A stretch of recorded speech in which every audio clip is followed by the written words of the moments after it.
put on this computer. Hi, good evening, everybody. We are very excited today to have Professor Rina Arya talking about the place of religion in contemporary art. Professor Arya is head of the School of the Arts at the University of Hull, and she's an expert of the painter Francis Bacon, and has written extensively about abjection, the crossover between religion and art, and the sacred in the secular.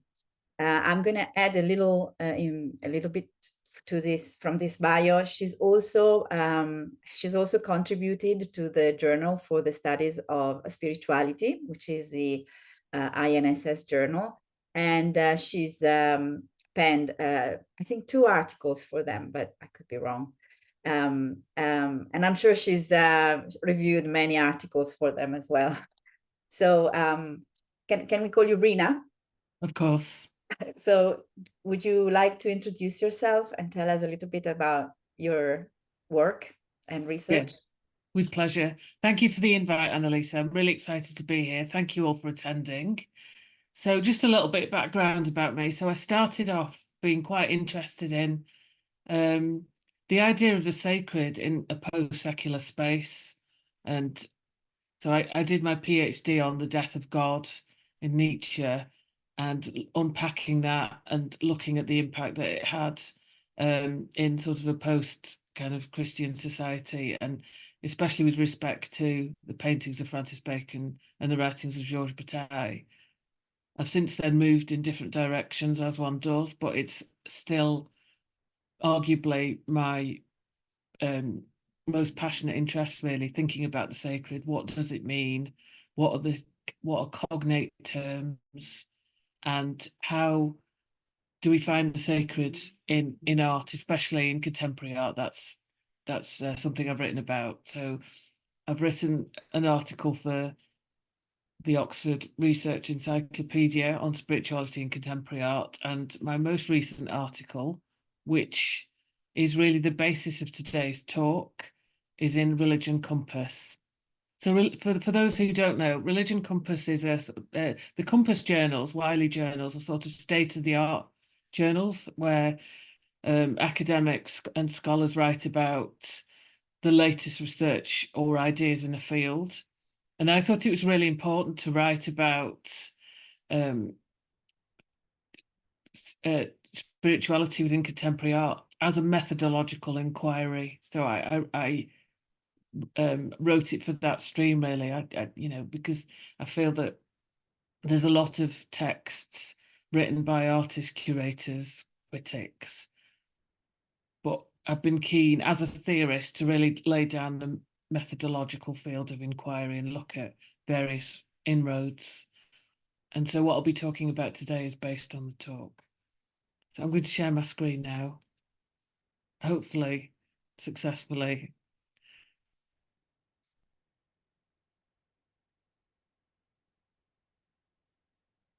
Okay, here we are. So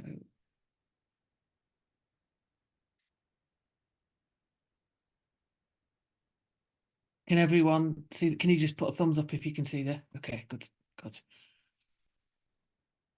So in the context of the West, and I'll be clear about that because it doesn't pertain to other cultures necessarily, but within the context of the West, art and religion have had a long and complicated relationship. It's fair to say there've been points when they've been aligned and then others where they've been more fractured. It's precisely the power of art, of image making, that has made religion so wary of art.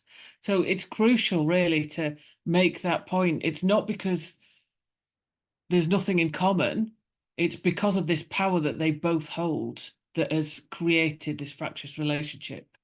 So when we're thinking about the power of art and of image making in the West, we can look at the iconoclastic controversies of the 8th and 9th centuries, and then later the Protestant Reformation. Now, this wasn't so much a denial about the importance of imagery, but on the contrary, was about just how much power images held. The iconoclasts believed that the use of images distracted from the main goals of religious practice and could lead to moral and religious corruption. And similarly, with the power of religion in all its facets, has made the art world so wary, has made religion so wary of art. And as a result of this, art and religion are often kept apart. And when they do come together, they do so obliquely through transgression, for example. James Elkin was alluding to this when he spoke of the hostility between religion and art in On the Strange Place of Religion and Contemporary Art. And he commented on the suspiciousness that each side exhibits about the other. On the one hand, theologians don't want to have anything to do with contemporary art, while on the other, the art that's produced in churches is of no interest in the art world. Now, I've been long interested in the relationship between these two, let's call them forces, especially in the contemporary. And when I say the contemporary, especially within the context of contemporary art. Contemporary art, in an art historical sense, refers to the art of, the here and now, but also art from the 1960s onwards.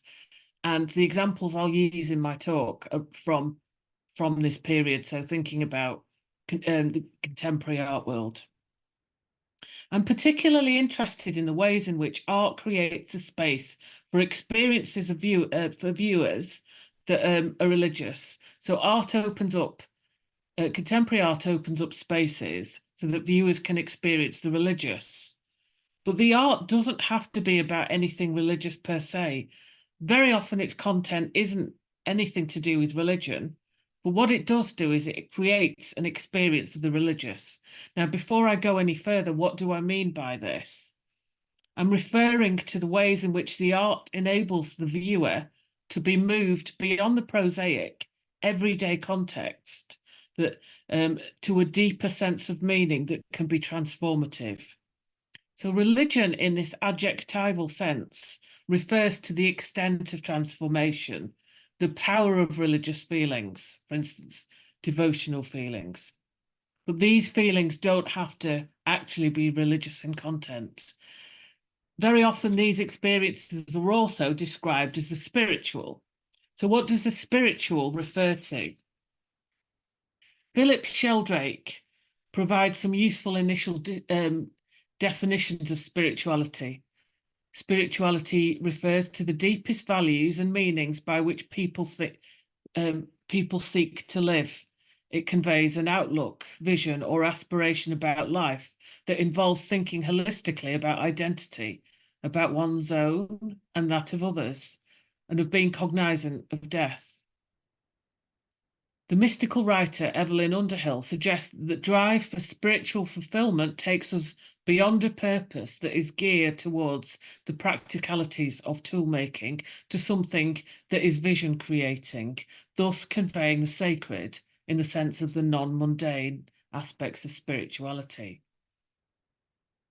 Sheldrake also describes the study of spirituality as an academic discipline and discourse, and in some formulations, spirituality is viewed as an individualistic project of self-realization that typically takes the trajectory of inwardness outwardly to look at a sense of healthy living and holistic well-being. And since the 20th century, I'd say that there's been a drive towards an expanded sense of spirituality that goes beyond the quest to fulfill or orient the self, to using it as a basis of policy formation in fields like social work, education, health, psychotherapy, and even business.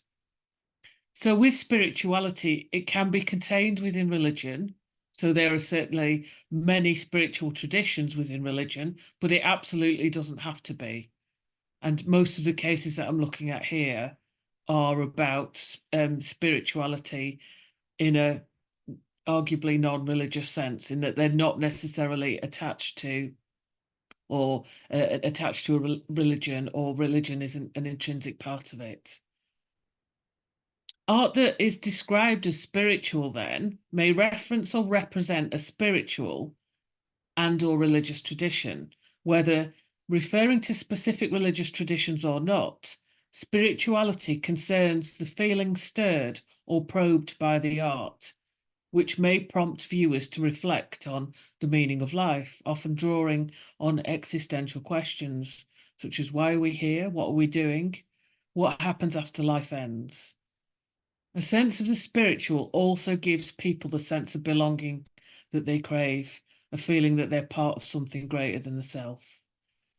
And one of the reasons I think it's really important is when I talk to people about my research, they'll often say to me, without knowing anything about my background, that they believe in the power of art and they've had, spiritual experiences when they've seen particular artworks or been in galleries, and that in some ways it's an easier way for them to formulate their spiritual kind of understanding, so outside of religious traditions. And I think that makes it all the more important to look at the value and power of art and what it can do for one's spiritual life and well-being. For some decades now, churches in the UK and beyond have been commissioning artworks from contemporary artists, not to convey anything about the Christian narrative, but to respond sensitively to the space. Visitors of all faiths and none can enjoy the space for contemplation that the work gives rise to. The Protestant Church in particular has become viewed as a cultural space for the display of contemporary art, commissioning work on a temporary or permanent basis. This tradition can be traced back to the pioneering work of various individuals.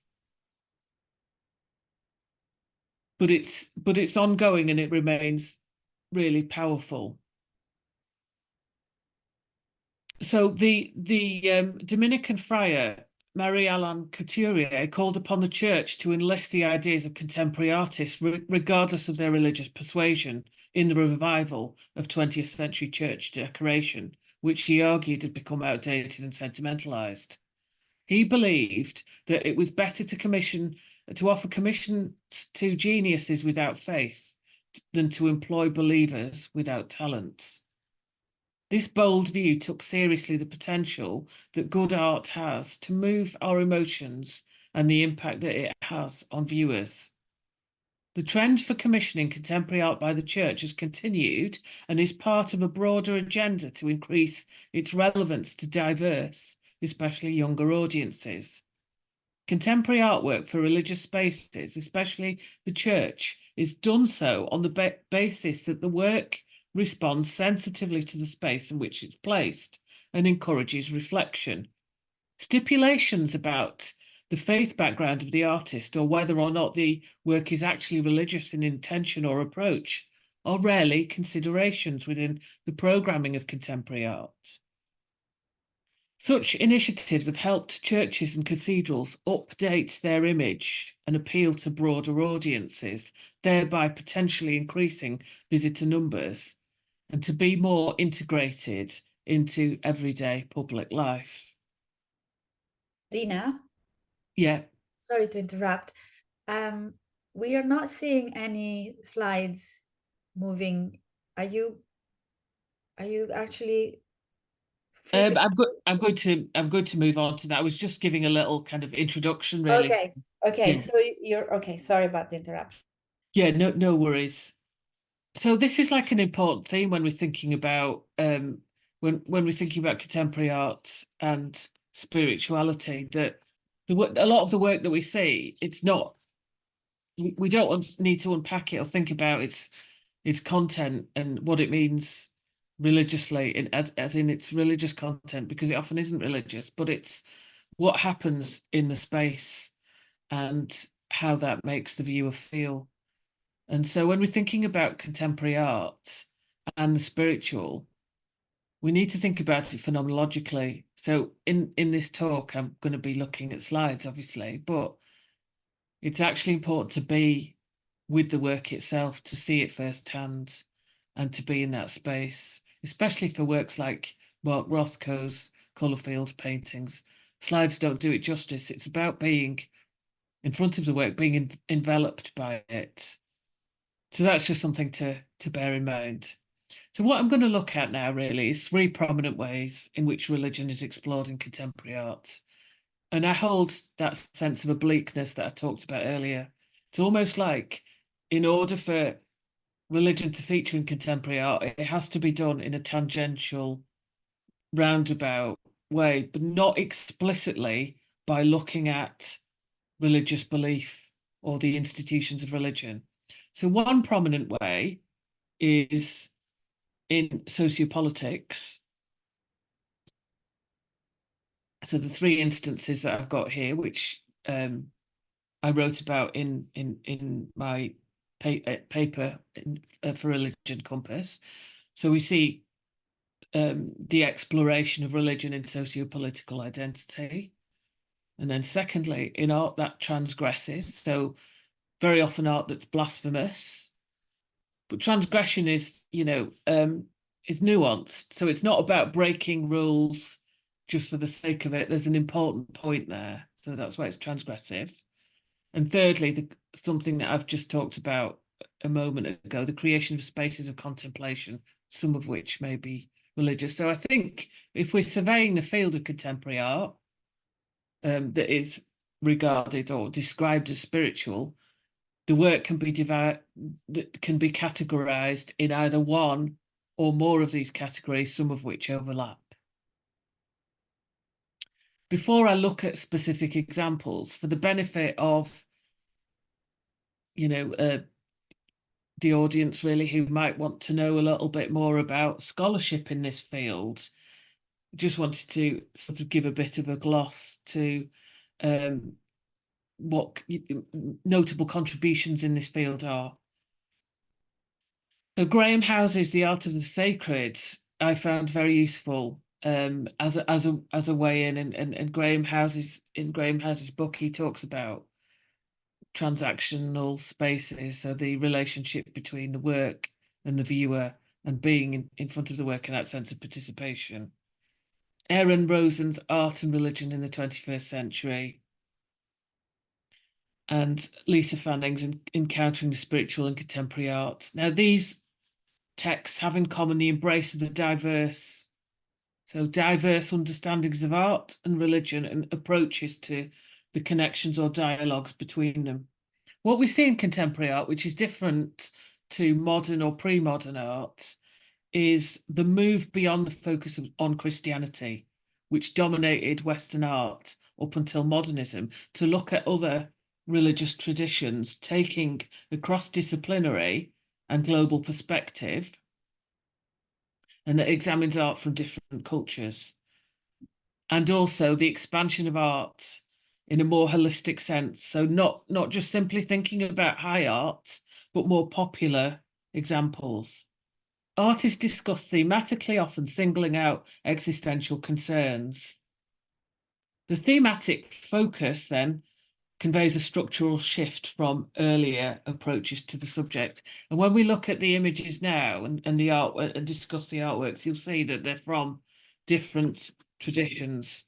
And it's not just about kind of Western art, it's cross-disciplinary, looking at different viewpoints and thinking about art in an expanded sense. So we're not just looking at paintings or sculptures, we're looking at installations, conceptual works, etc. Before I move on to looking at the first point then, I also wanted to talk about Robert Wuthno's Creative Spirituality, The Way of the Artist, which was published in 2001. So Wuthno addresses skepticism about traditional art in North America, and he interviewed many artists. And what was interesting here is that the artists placed much more hope and creative potential in spirituality and what they described as a personal religious experience. Other writers have shared this view of the transformative and redemptive power of the arts. In Refiguring the Spiritual, Mark Taylor argues that contemporary art has lost its way, but sees hope in the form of the work of certain contemporary artists, such as Joseph Boyce, Matthew Barney, James Turrell, and Andy Goldsworthy, who he believes resist the impulse of the commercialization of the art world and instead brings about transformation in their practices. So let's go on to look at the ways in which contemporary art is framed in relation to religion by thinking about material practices, rituals, the relationship to identity, and the experience that religion gives rise to. So if we start with sociopolitical identity. Religion as a way of negotiating sociopolitical identity. In the later part of the 20th century, religion has been explored in contemporary art within the context of politics and culture to negotiate meaning and identity in a globalized world. Another shift in conjunction with this is the move beyond Christianity to look at the representation of religions and religious identities in a pluralistic society. Art was a powerful means of processing feelings of disenfranchisement and dislocation, and a way of negotiating cultural identity and transformation. Kabina Mercer's Exiles, Diasporas and Strangers explores the creative role that migration, exiles, and displacement have in shaping contemporary art. So a really good example is Shirin Neshat's work. The photographic and video work that she produced conveys the complexity of her identity as an Iranian-born Muslim woman living in New York. In 1974, aged 17, she moved to the United States to study art. In 1979, her native Iran became an Islamic republic following the revolution. Her first return visit in 1990 was striking because of the political shifts that had changed the cultural landscape, which meant that women were required to dress according to Islamic tradition. This work, that Women of Allah, is a series of works and is a response to what she experienced during her visit. She used her own image as a template for visual experimentation and adds powerful symbols, including the veil and the gun. Situated between two cultures, Neshat explores the loaded and conflicting symbolism of the veil, which covers and discloses her body. So here we've got the key symbols coming together, and her face and body are often marked as well with Farsi writing. Beautifully decorated, the script is symbolic and contains the words of contemporary Iranian women writers about a range of topics. The words mark her body as a politicized surface. She's also negotiating in this series, and indeed in other works, her dual identity in a safe space in the West. Although resident and established as an artist in the United States, she's operating in a post-exilic state and seeks a homeland. For Neshat, religion is a way of connecting her past and present through the fluidity of symbols.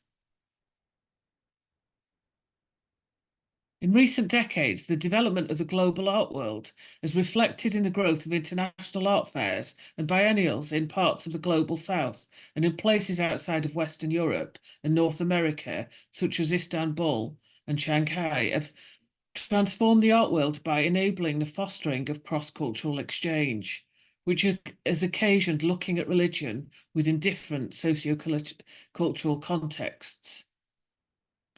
Developments in the Islamic world in art fairs, such as in Sharjah and Dubai, and in award schemes such as the Jameel Prize, are noteworthy, given the historic conservatism towards the visual arts in Islamic culture, which was often historically limited to illustration or decoration, and that too in a devotional context.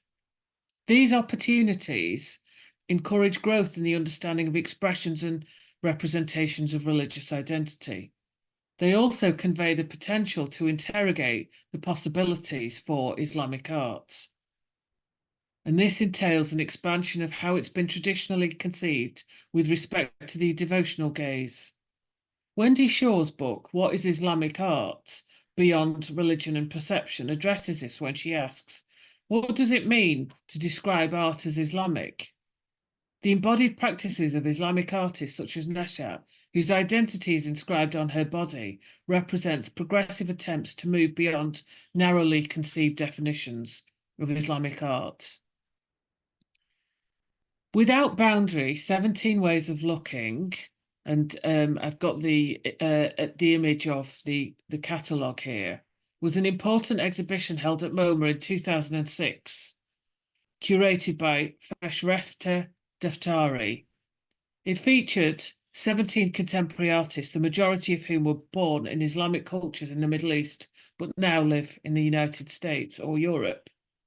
And the show problematized the notion of origin when thinking about identity and called upon artists to represent Islam without drawing upon cliches or popular representations in the West. Perhaps the most significant detail was that many of the artists included were not from an Islamic faith or background. The restrictions and censorship placed on art within Islam, as well as the sanctions following breaches of its codes, have meant that artists who are not from that faith group are less inclined to approach it for fear of recrimination. The same claim may be made for other religions or cultures given the prevalence of cultural appropriation. So that's an interesting point, actually, because I think a lot of artists are wary about approaching traditions if they don't reflect their own kind of personal biographies for fear of cultural appropriation and being told that, they're not entitled to do that. So this show was a very bold move. But even though not all artists in this show belong to the Islamic faith, they did have some connection. Mona Hatoum, for instance, a Christian, was born in Lebanon, a Muslim majority country, and was forced into exile when the Lebanese civil war broke out in 1975.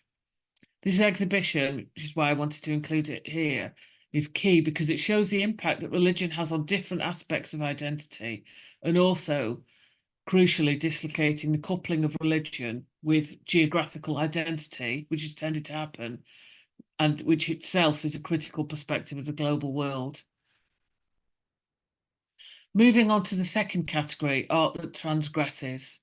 And this is something that James Elkin has written quite a lot about. So what does it mean for art to be transgressive? Frank Birch Brown claims that, and I'm quoting, the art that has the greatest religious significance is not necessarily the art of institutional religion, but rather the art which happens to discern what religion in its institutional or personal forms needs most to see. One type of art that qualifies here is art that challenges the boundaries of religious representation. This refers to art that transgresses religion, whether through the violation of what is regarded as sacred within the context of the tradition in question. There are many examples of artworks that deploy religion in a gimmicky or gratuitous way. So if we're looking at Sarah Lucas's Christ, You Know It Ain't Easy, you could argue that this is an example of something that is quite gimmicky and it's just for shock value. Or is there something else going on? I think within this category of, transgressive art, it admits of degree, doesn't it? There's some works that are overtly blasphemous and provocative, but don't necessarily have any, anything else further to say about them. And then there's others that are actually provoking the boundary and transgressing the boundary because they do want to almost underscore the power of religion.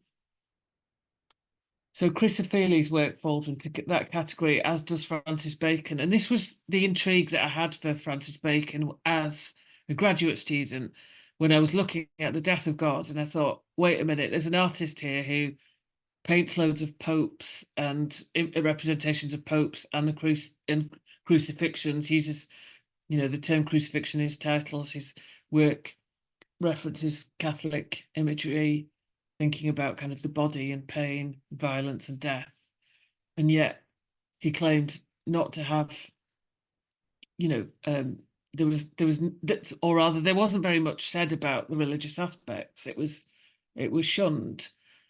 And, that made me think, well, if it was just a few examples, then maybe there wasn't a further narrative. But the fact that he kept returning to these symbols suggested to me that he was a militant atheist. And militant atheism is, a powerful response to religion. So Bacon kept returning to religious images almost to undermine them, which ironically also underscores the importance of and power of religion in the first place. So this is probably one of his most famous examples or representations of the Pope. In the 1950s and 60s, he violated the art historical conventions of papal depiction that articulated the grandeur and religious authority of the Pope. And we see this in many traditions of papal painting. What Bacon did was to look behind the symbol to expose the elemental truth that the archetypal vicar of Christ was nothing other than a human being subject to the mortal faith as any other.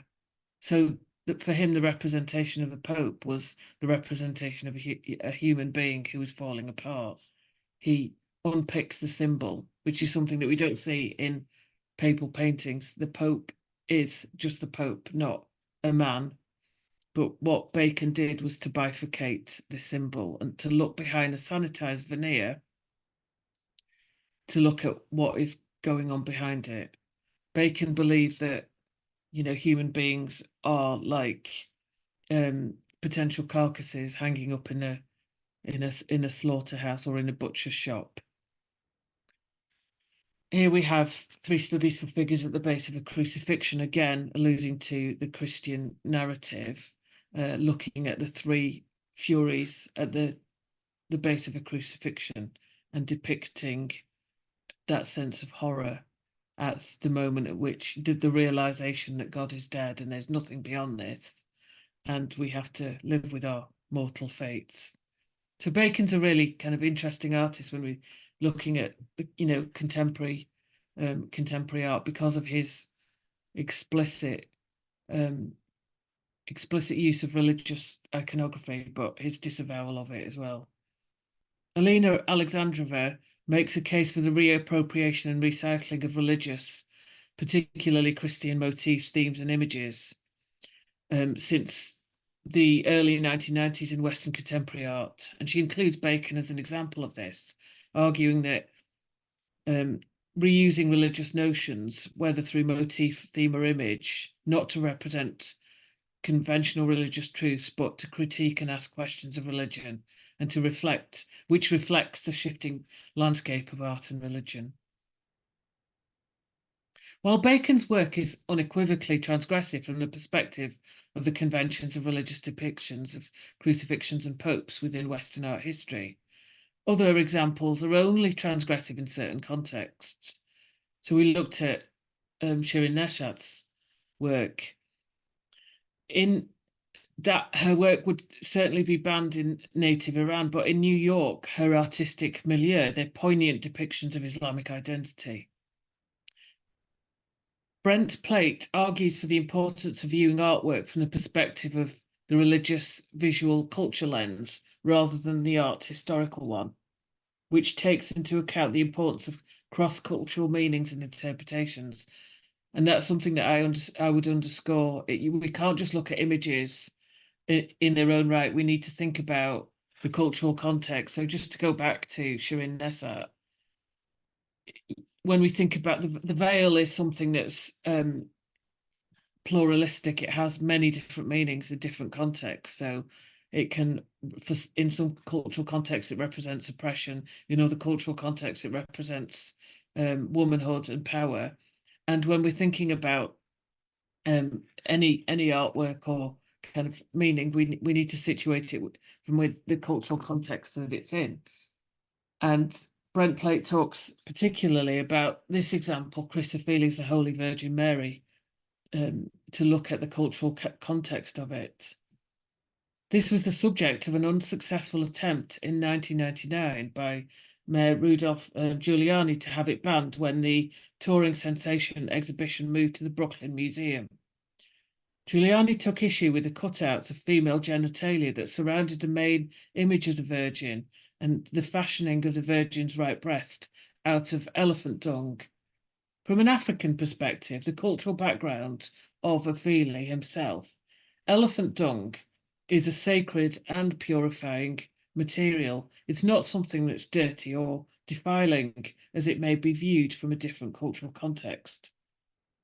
This reading promotes the idea that Ofili was in fact reinforcing the sanctity of the Virgin rather than desecrating it.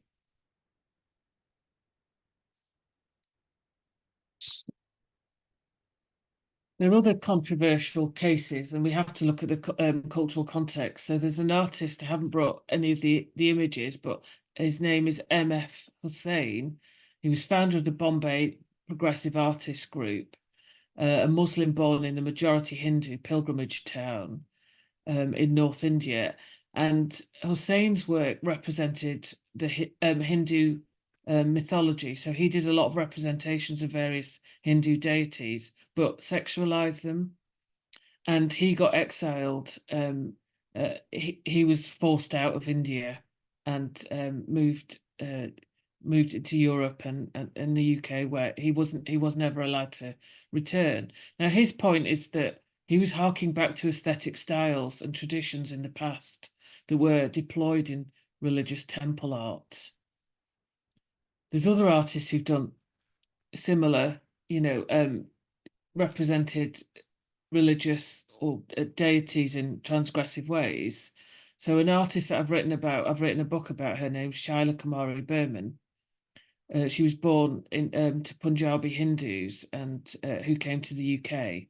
So she looked at lots of colourful kind of images of deities, but again sexualized them. Now, arguably, because she was from a Hindu background herself, she didn't, she had that. It's going back to what I said about that sense of entitlement, if it's your religious or ethnic tradition. But with M.F. Hussain being a Muslim representing Hindu deities, he had fewer rights to representation there. So I think as well it's a broader argument about someone's socio-political minority status and their rights to representation.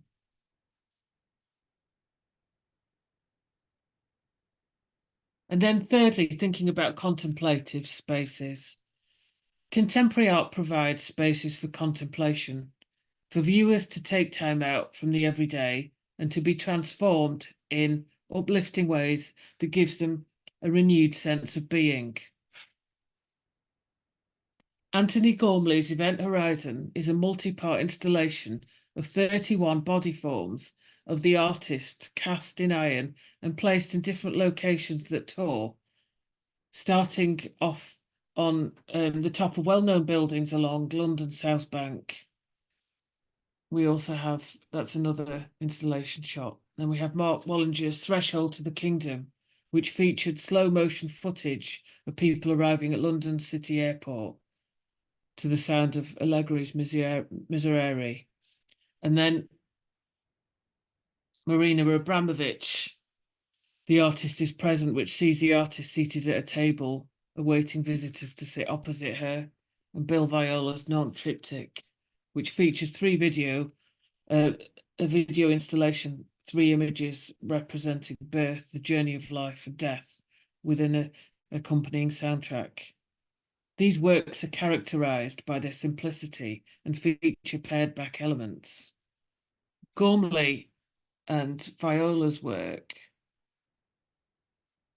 stand for the everyman and enable the viewer to substitute oneself in their place. This happens a lot, I think, with contemporary art that is described as spiritual. You'll get an image of like a figure, a figurative form, but the individual identity it's not kind of personalized. It's quite a generic, amorphous form that encourages sort of contemplation, because we can, in all these kind of scenarios, we can put ourselves in the position of these figures, thinking about existential themes of birth, the journey of life and death, and the encounter with another.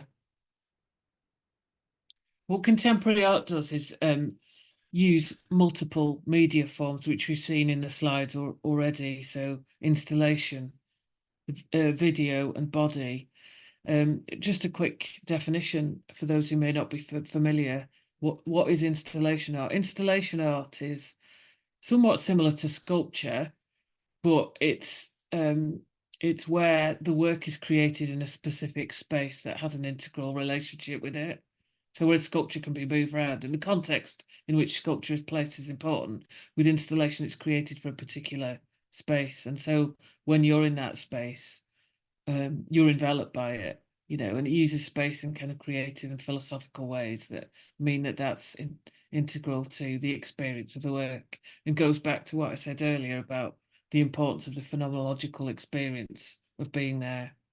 Because if it was, in another space, it might be viewed kind of very differently. So we see this, the simplicity of, the encounter between two people separated, just sitting across from a table, and the background of the viewers who were queuing up to sit opposite Abramovich. And again, thinking phenomenologically here, we've got, the experience of vastness surrounding the figure on a rooftop. Performance artists, so these kind of experiences encourage participation. So in some of the work that I've written about the spiritual aspects of contemporary art, I've actually talked about viewers as being more like participants. So they're not passive. You don't just look at, like a painting on a wall. It's about, it encourages you to interact with it by walking around it, walking through it, trying to figure it out in a way. That's part of the contemplative experience, because contemplation shouldn't be seen as a passive experience. It's something that encourages sort of activity. It might not necessarily happen at a conscious level, but we need to give it time. We need to be patient. We need to let it unfold before us. And Viola's work is perfect, and a perfect example of that, because he has really powerful images, but also often has like an audio soundtrack, and you need to sit with it and listen to the audio, and then that kind of in time you become enveloped in the work. So in this particular example, we have the soundtrack of a crying baby, a man sort of underwater, and the death cries of his mother on her deathbed.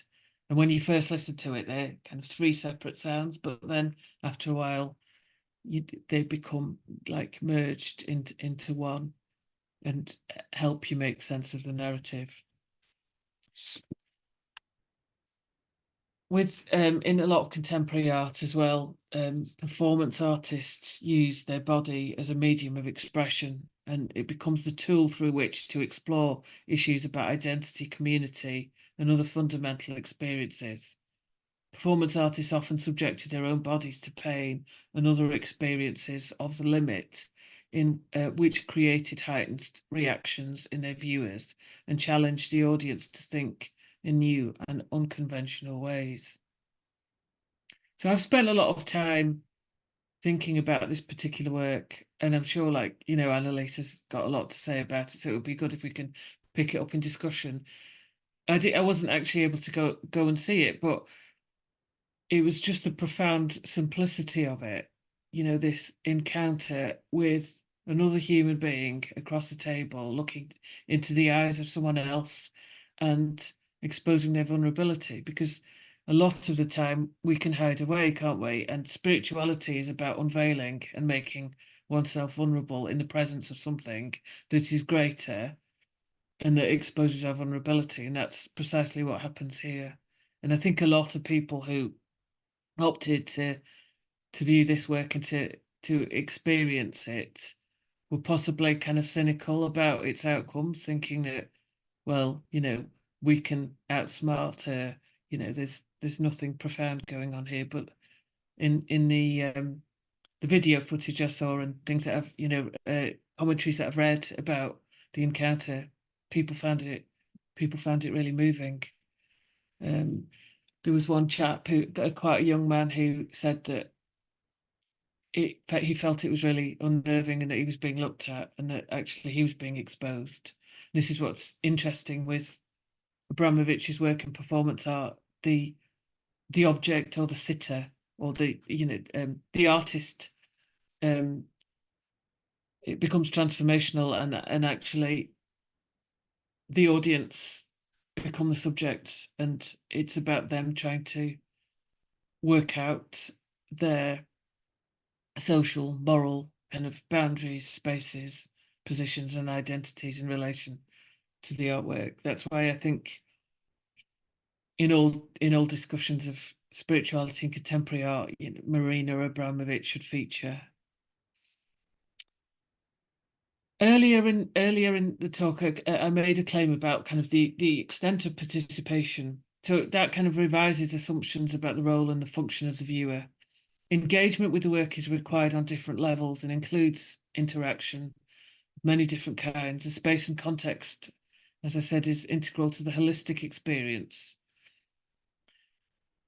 And these works can be described as spiritual exercises which lead to a deeper engagement with life, a heightened state of awareness, and where sense perception becomes a route to self-knowledge. Digital multimedia often heightens a sense of the phenomenological because of its ability to generate multi-sensory experiences, which leads to states that are felt rather than simply understood. In The Artist is Present, the exercise extends both ways.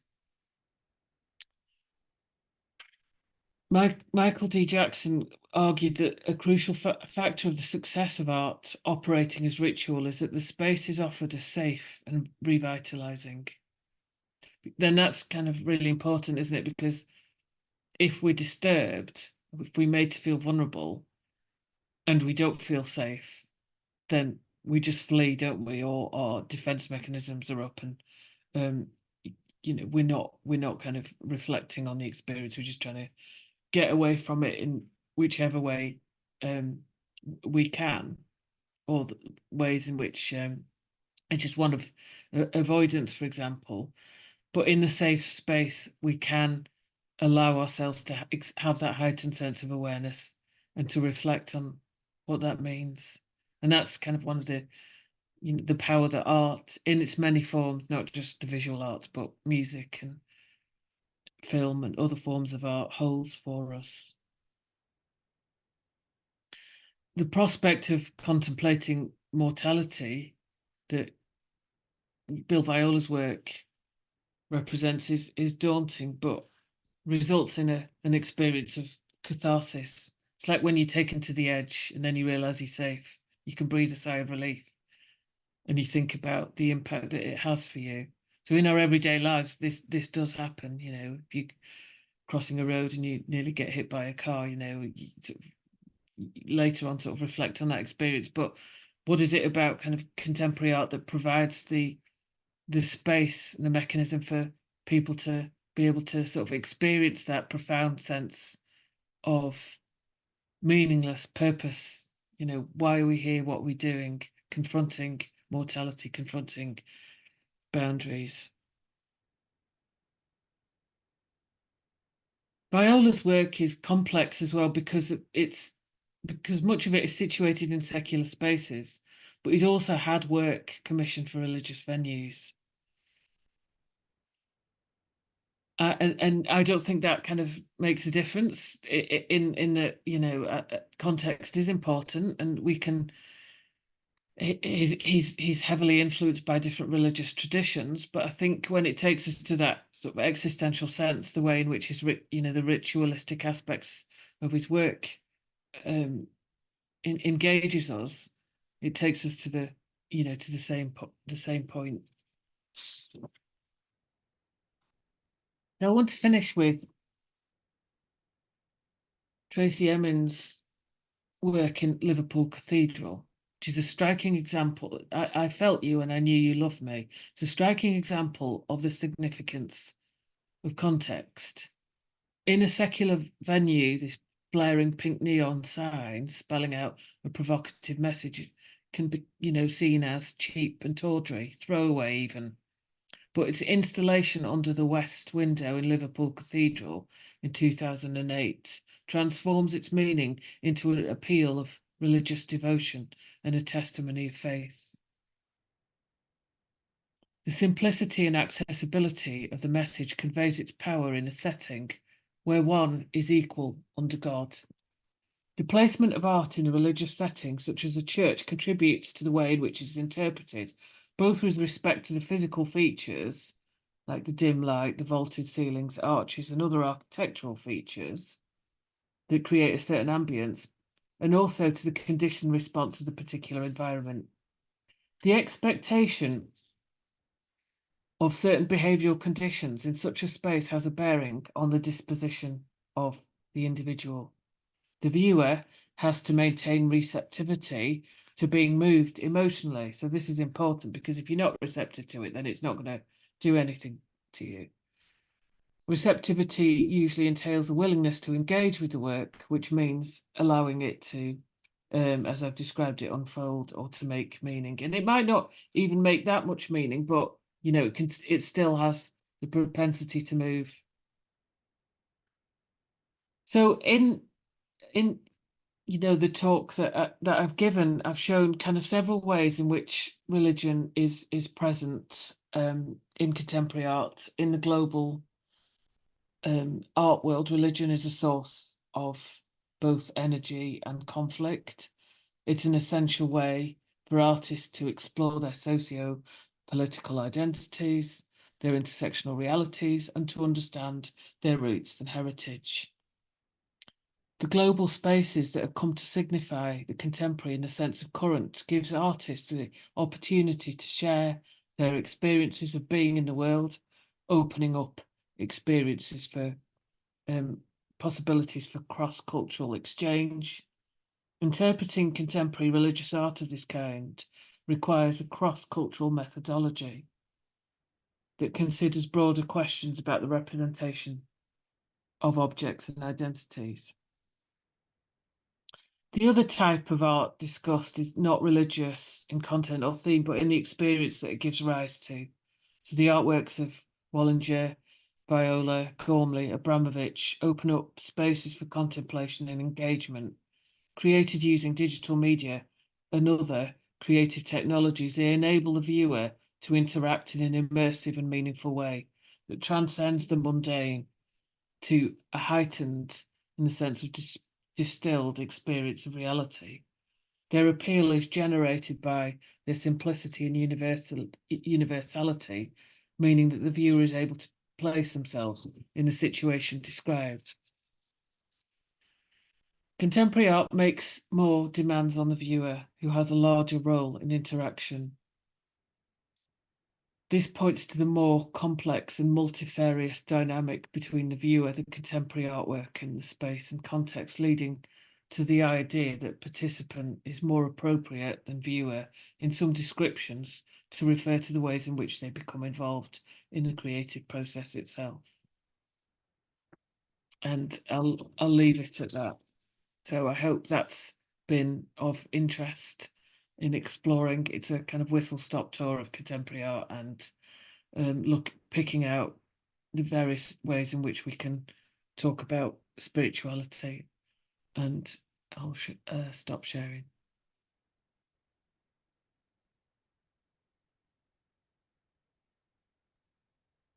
Thank you, Rina. That was really interesting. I must say I agree with probably everything you said. So it will be interesting to hear maybe other people what are their thoughts or perhaps objections or different perspective about this talk. Does anyone want to come in?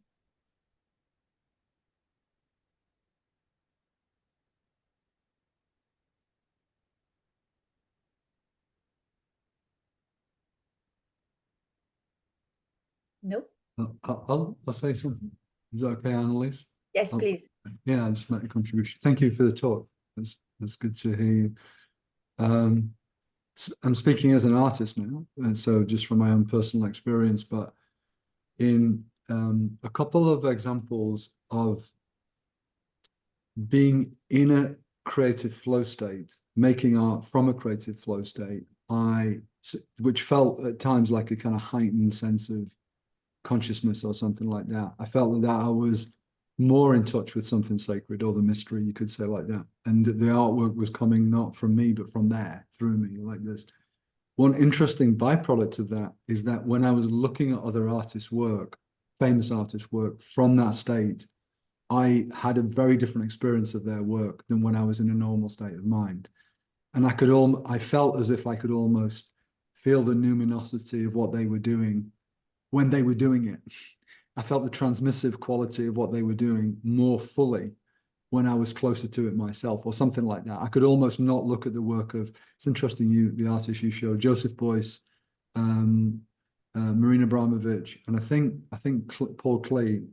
I almost couldn't look at their work because it was so vibrant during that period like that. It's just a comment on a personal connection to what you were describing.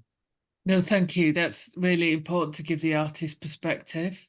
I was sort of looking at it as a kind of critic, really, an art critic, an art theorist, thinking about the different dimensions coming together. But the artist perspective is really important. It's often ignored. I think it's deemed to be not of no account, but almost superfluous. And I think a lot of artists who declare themselves as having a particular religious affiliation in various spaces, it can have a detrimental impact on the way their work is perceived and disseminated as well. But I agree with what you were saying about that kind of psychological flow and being immersed in that space, and also looking at, say, for instance, Mark Rothko. I've written about his work and watching him paint, and that sort of experiential sense, that the spiritual aspects of the being in process rather than just the end product is something that's incredibly important. Yeah, and the combination in the experiential combination of heaven and hell in those works as well. Rothko, also Bacon, like looking at the work, you can feel God and the devil almost like I'd say in some experiential way combined in the work or working together. Yeah. It's quite overwhelming at times. Yeah, I mean, these sort of oppositional states, and how do we negotiate, these sort of different spaces. But with Bacon as well, when the statements and the interviews, when he talked about his the process of art making, he often I mean, you can read his interviews with David Sylvester, but he often also said that if he could talk about it, then he wouldn't need to paint it. And I think that's kind of interesting. It sort of reminds me of what Wordsworth said about poetry being the overflow of emotion recollected in times of tranquility. When you're in it, you can't depict it. It's in that post kind of state of tranquility that you're able to sort of recollect what it's about, really. But actually being in that flow is the sacred, isn't it? And that's an interesting one, thinking about Abramovich, and Annalisa will know more about this than me, but I was reading about Abramovich's method. So her performances have been codified in a way, and the age she's quite elderly now, and is unable to continue the work at full pelt, and has been there's a training academy, isn't there, where she trains younger artists to perform some of her ideas. And when I read that, I thought, is that going to work? Isn't it a little bit formulaic? I can kind of see that she's got a sort of method that is resonant and really pushes the boundaries, and opens up kind of vulnerability in spaces and with other people. But if it's going to be crystallized in a formula, does that take away from the realness of it and the actual liveness of it as well? Yeah, in regards to Marina specifically, so the method that you're referring to, I think, is what they call cleaning the house. Is that what you're talking about? The training? Yeah, I don't know too much about it, but I just know that, you know, that various artists have been sort of inducted into so she created the Marina Abramovich Institute, and within this institute they organize these retreats for the public that are called Cleaning the House, and they're 5 days retreats where she has taken spiritual practices mostly from Buddhism and kind of adapted them to a secular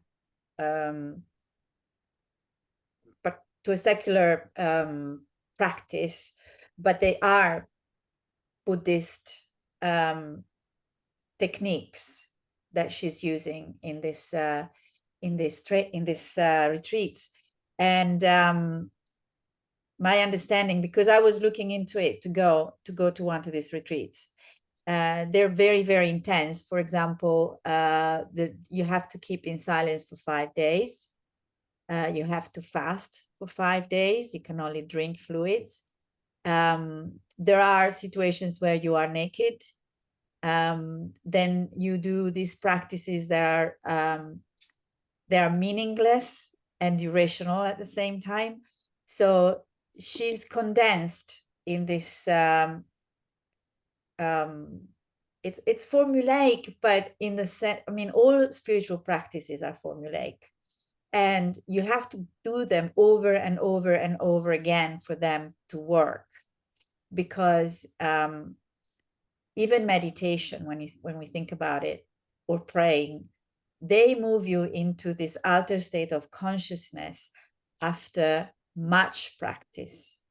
It is not going to happen the first time. It's not going to happen the 100th time. You have to do them again and again and again until you, in my secular explanation, until you create those pathways in your brain that are going to make them easier.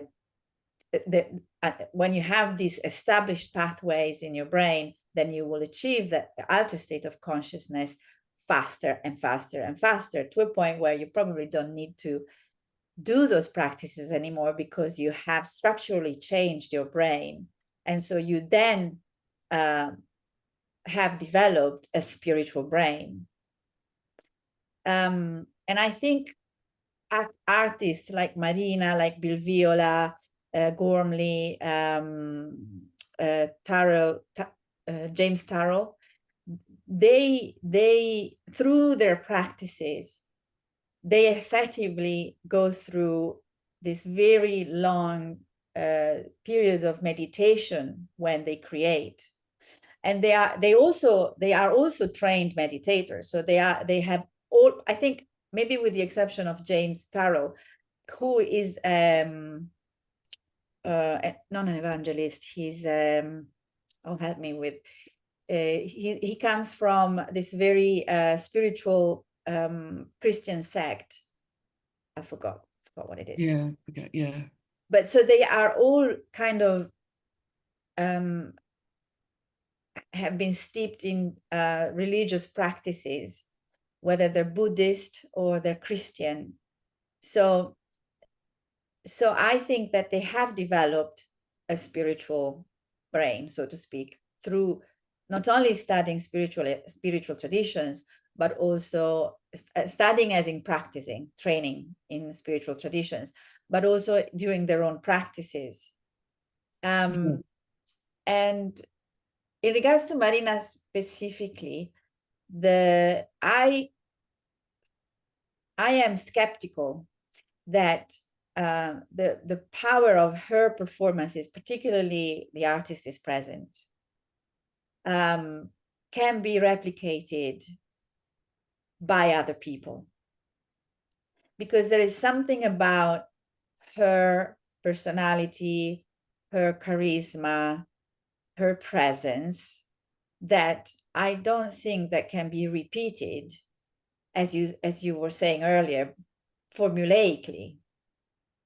If you remove Marina from her performances, they're just not as meaning and Yeah. impact. No, that's interesting. I'll pick up on two things. So one is that I agree with what you're saying in that spiritual traditions require work and discipline and routine, repetition, and so talking about the formulaic aspect of it is not incompatible when we think about ascetic traditions of, the Abramovich's methods introduces into kind of people who are sort of learning about it. So that is kind of important. And then thinking about the auratic qualities of the artist. So we can say that these processes can be replicated. There's nothing wrong with that. But if whether other proxies will have the same presence as her is an important issue, isn't it? And I digress somewhat, but bear with me. So I went to see ABBA Voyage a few weeks ago. I don't know whether any of you have seen it in London. I was a little bit skeptical about seeing holograms of the band. Okay. And I thought it was a good event, a good performance. However, because they weren't there, it was lacking in that auratic presence. And that's the first time I've ever been at a, whatever you want to call it, like concert, where I've just thought, it's a bit lackluster. I hope I'm not spoiling it for anyone who's going to go and see it. It was really good, However, it was interesting because they weren't there. The music was great and all the rest of it and the dynamism, but it's that they're the locus of the sacred, and without that, the presence, then the work can be diminished. So I'm with you on that, Annalisa. I think that it probably wouldn't have the same impact if someone else was to do it, and it's not because it's being repeated, but it's the ways in which it's sort of been doing. And also, just to pick up on one other quick point, that repetitive actions and rituals are habit forming. I'm not sure whether they can, what you said about creating a spiritual brain, it can certainly change neuroplasticity and change kind of approaches to it. And I think that approach is something that I haven't talked about that much really today, but the way in which we approach art when we're thinking about the spiritual is important. Like, do we go and see artworks with the intention of being moved, or does it just happen?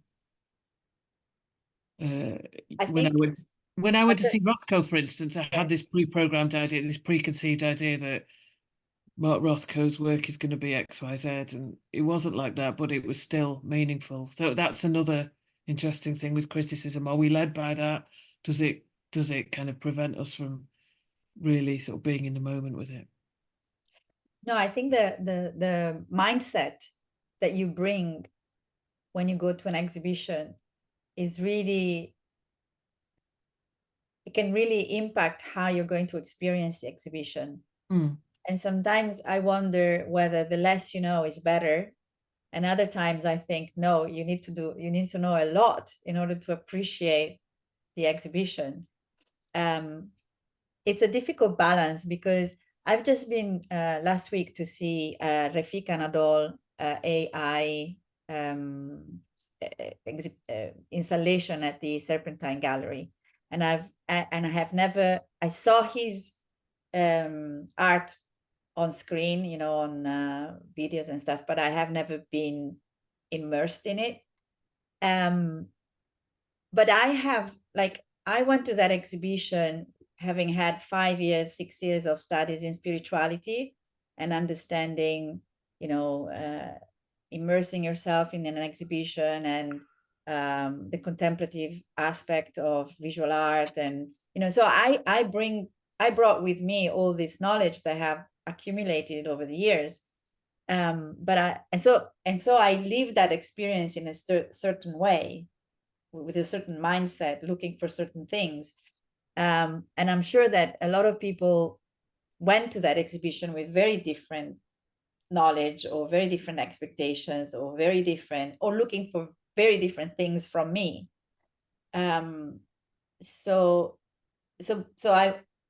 I'm sure that I missed on some aspects of this installation because I don't know anything about technology, for example.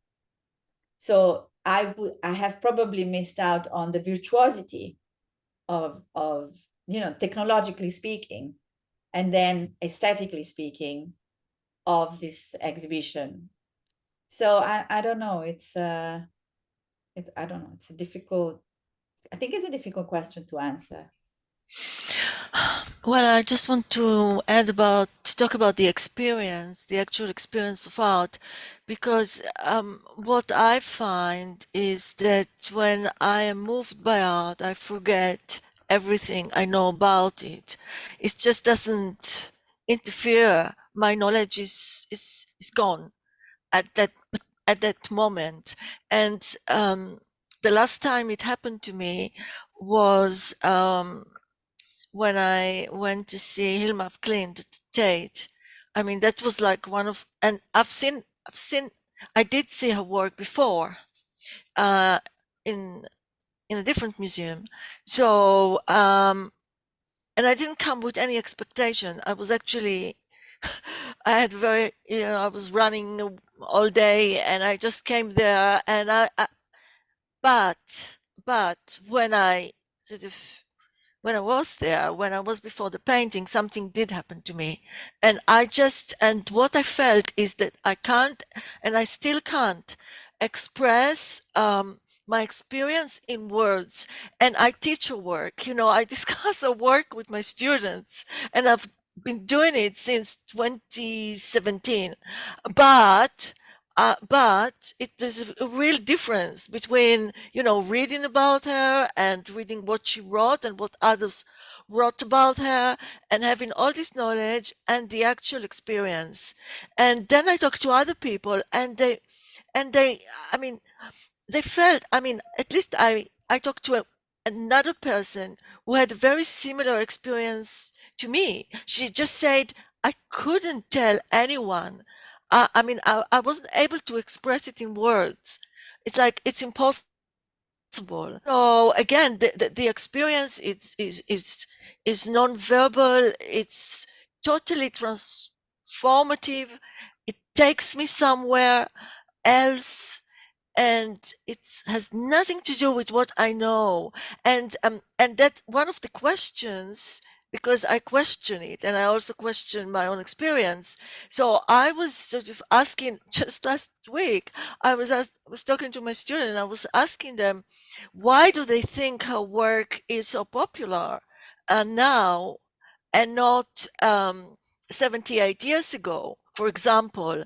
Because the people who come to see her or went to see her, at this very successful Guggenheim exhibition of her work, they didn't know much about her then.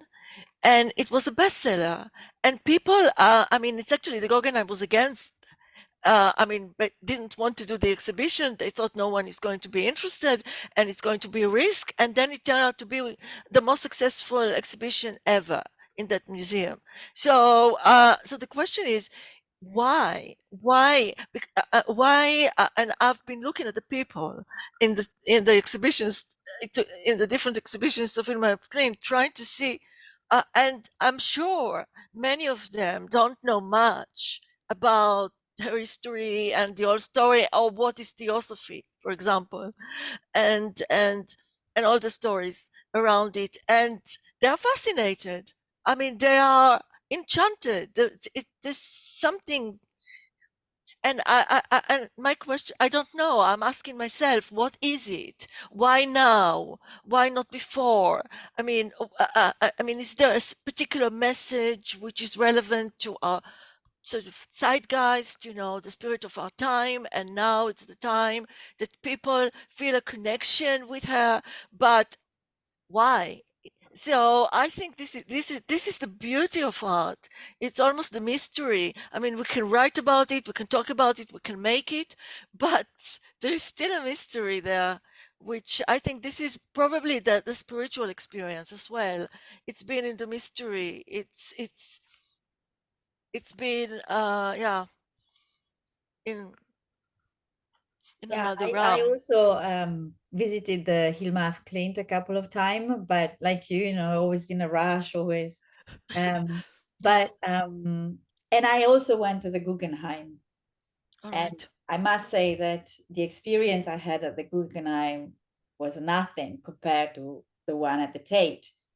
And Right. one of the reasons it was very different was the architecture, first of all, because the Guggenheim was built to be a temple of art. Yeah. And so, her painting was supposed to be in a temple. So it was just the perfect place. While the Tate was more didactic in the Yeah, way I it know. was Yeah. displayed. But what I wanted to watch was the reaction of the audience. Yeah. And because it was Pierre Mondrian Yeah. and Hilma af Klint. And Pierre Mondrian is much more famous and much more celebrated, blah, blah, blah. But I took pictures of Hilma's rooms being packed, quote unquote, and Pierre Mondrian having one person, two persons. It could be because he was already well known, so perhaps people already knew his pieces, while Hilma was new, and you know it arose more curiosity. I'm not sure, but if there were 50 people visiting the exhibition, I would say that 40 were in Hilma's room and 10 were in Pierre Mondrian's. The ratio was about that. I agree. Yeah, I felt the same. I mean, about Piet Mondrian, because I love his work, and you know, I'm very interested in his writings as well, and I actually became even more interested in his writings recently because I was well, anyway, and I think, yeah, I think he's fascinating, his ideas and everything. But in the actual exhibition, I didn't think that it was working. I mean, because Hilma was obviously took over, yeah, completely. And he was gone almost. Yeah, the last room was very successful. I'm gonna cede the word to Thomas. Tom, All right. he's got a hand up. All right. Yeah. You there? Yes, I am. Yeah, hi. Hi. Yes, hello. Thank you for that talk. It was very interesting. I'm a modern historian and a sort of intellectual historian, philosopher. I gave a talk to this group some while ago. I'm very mindful of, you know, when I studied the history of the 20th century and now the 21st century, I look around everywhere, I see destruction, war, carnage, slaughter, and ugliness. Hiroshima, you know, you name it, Auschwitz. I wonder if this is in some way reflected in the arts. Modern art, however you define it, is pretty ugly. You know, if you transported Raphael or someone into the 21st century, he wouldn't know what's going on. He'd say, this is ugly. Is there a correlation between modern art's ugliness and the ugliness of history? And which is causal and which is the effect? And my question is about the role of the artist as prophet. Is the artist supposed to just reflect the ugliness that's all around us and accept it, and let's just do a Francis Bacon, you know? Or should we be pioneering a different form of beauty? Is there anything beautiful left in art that can be prophetic and get us out of all this ugliness? And if so, where do we find it? Where do you, Rina, where have you found it among contemporary artists? Because surely to me, the spiritual is about hope, and ultimately it's about beauty. However you define that, ethical beauty. You know, it's navigating a prophetic way out of this ugliness and destruction. Anyway, that's my question. So I think with modern art, we're looking at a different sort of language, aren't we, that moves away from photographic realism into the domain of abstraction. And that's just one trajectory. There are plenty of others, but the language becomes much more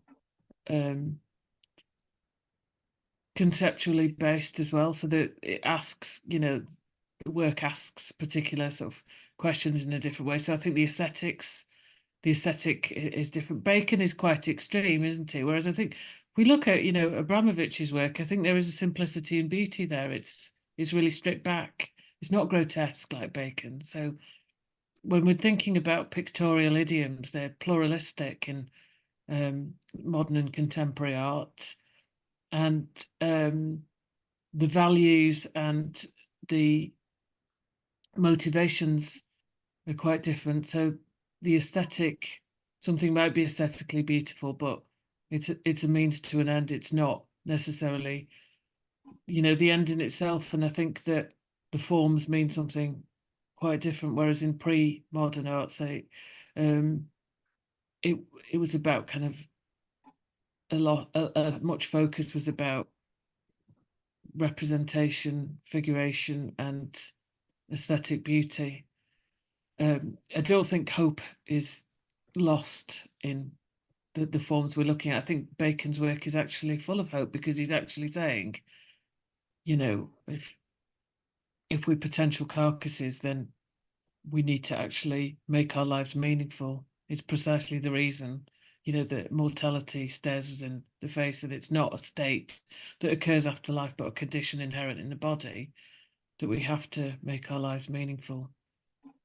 It's like, you know, horror, and what horror does, it takes us to the very edge, but it can lead to sort of catharsis and cleansing. I'd just like to add something to what was just said. I heard a phrase yesterday in a similar discussion, which I wanted to say here, talking about art, creativity, and anticipatory aesthetics. So the aesthetics of anticipating what's trying to come from the future into the present and make itself manifest, and how artists have got an almost shamanic, certain artists have got an almost shamanic capability to lean over the edge into the quantum field and download what's coming, blueprints for what's coming, even if in a very abstracted form. And if you look at history this way, backwards rather than forwards, you can see how many of them were on the cutting edge of seeing what was coming before it came in like that. So I think that's a very interesting, you said prophetic there. I think whether it's beautiful or ugly, I don't know, but I think the idea that artists are central to the project of leaning into the field of the future, to sort of help depict what's trying to come into the field of consciousness like that. Or even like looking into the abyss. I think that's, you know, the job of artists historically has been about showing or taking us to places that people don't want to go to, that's there, and having an untimeliness about them as well. I mean, it's almost, I don't know theosophy very well, but, you know, I know Clint was a theosophist or connected to that, but like in support of consciousness itself, trying to come down into reality from sort of light down into material plane, artists have got a sort of forerunner quality of being able to start to blueprint it down into human consciousness for the collective consciousness. Yeah, so something very interesting. I was thinking that perhaps one of my thoughts regarding Hilma af Klint was that perhaps that she's popular now because the public, the people, want to see beauty. You know, they want to see something else. They want to find hope, and they want to experience spirituality, and they find it in her work, which is very unusual. Anyway, I mean, it's just very different, but there is a lot of beauty in it, and obviously that's probably one of the reasons that people are attracted to her work now. I also think there is a lot of beauty in art. I mean, it depends. It depends where you look, but there are very interesting works done in the 21st century which have aesthetic beauty. So I don't think it's gone from the world. And I also think the idea of the artist as prophet was very much a 21st century idea. The beginning of the century, Kandinsky saw the artist as a prophet, and Hilma af Klint was also, in a way, someone who saw herself as a prophet, or someone who's transmitting messages. And Joseph Boyce was in a way a kind of prophet. He had a very kind of shaman. It was like a shaman. And you know, we can find more. The problem, I think, is that the light, I mean, the focus of culture, maybe there's so much going on at the moment that it's very difficult to see, to find. You see, then.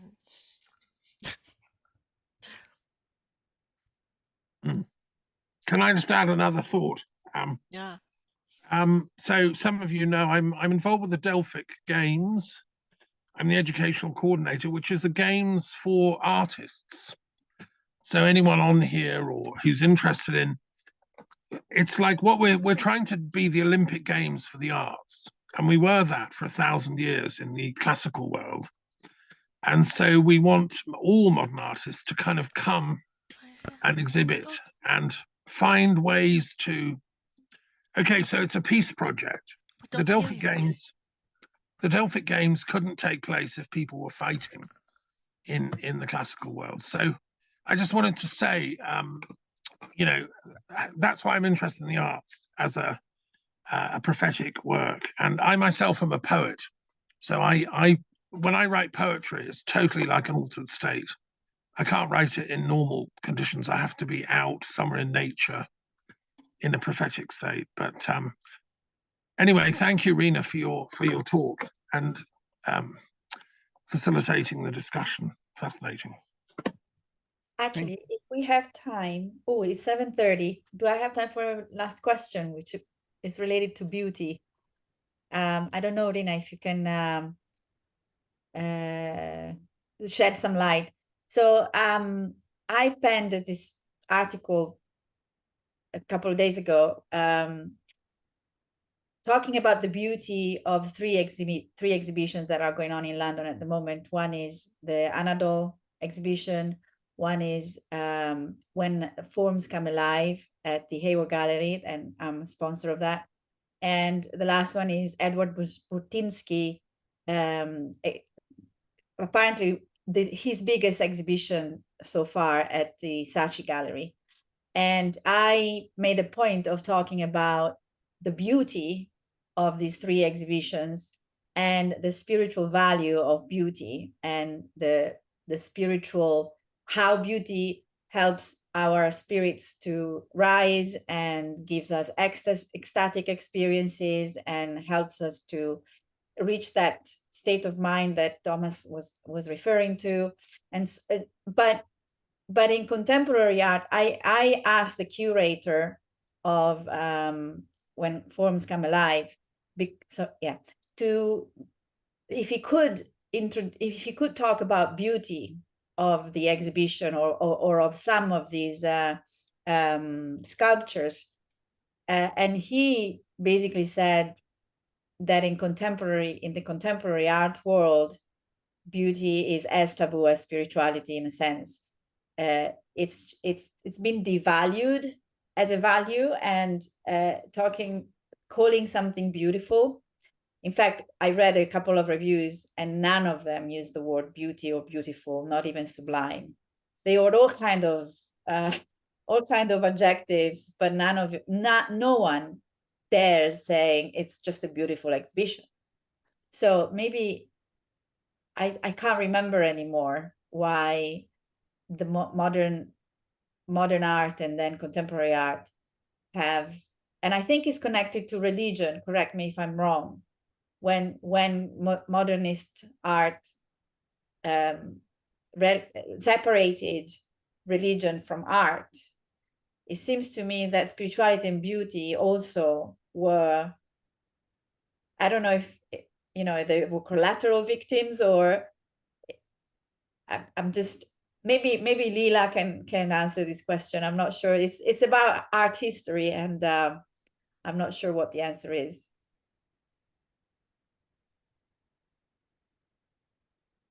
Well, I think that there's various vocabularies of form, aren't there, in modernism and then the contemporary period. And I think with beauty, in a technical sense, like you know, connoisseurship as well, and various other terms that were used in like modern art, or I think critics and curators might steer away from certain terms for that reason. Similarly with the sublime, because of the connotations that they have. But beauty, of course, is quite a fluid term, isn't it? So it still has a space, but they were probably resistant to it because they were thinking that you were meaning it in a particular way. But because we could talk about something being beautiful because it's edifying, but it doesn't have to necessarily have an attractive and aesthetic, does it? So that's how I'd respond to that, you know.